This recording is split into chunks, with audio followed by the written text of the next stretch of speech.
Investing can be a great way to grow your money over time, but it also comes with risks. One of the best ways to manage those risks is through diversification.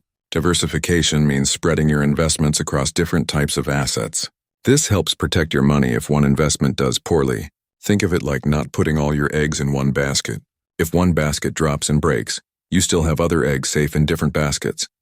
There are several ways to diversify your portfolio. First, invest in different asset classes. These include stocks, bonds, real estate, and cash or cash equivalents. Stocks can offer high returns but come with higher risk. Bonds are generally safer but with lower returns. Real estate provides a different type of investment that can generate rental income or appreciate in value.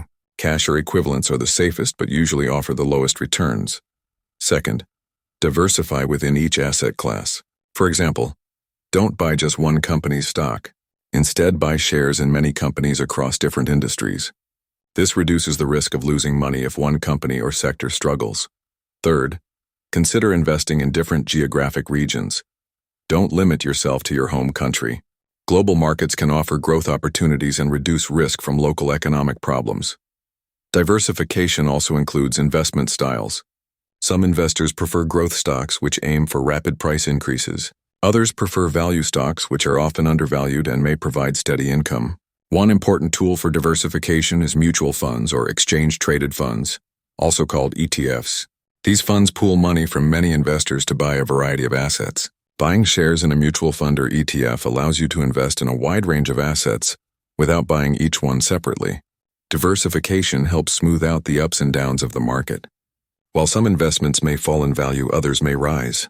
This balance helps protect your portfolio and improve long-term returns. However, diversification does not eliminate all risk. It can reduce risk, but investments can still lose value. That is why it is important to review and adjust your portfolio regularly based on your goals and risk tolerance. To summarize, diversify across asset classes like stocks, bonds, real estate, and cash. Diversify within asset classes by investing in different companies and sectors. Diversify geographically by investing globally. Use mutual funds and ETFs to gain instant diversification. Regularly review your portfolio to keep it balanced. By diversifying your investment portfolio, you take steps to protect your money and build wealth steadily over time. It is a smart strategy for any investor.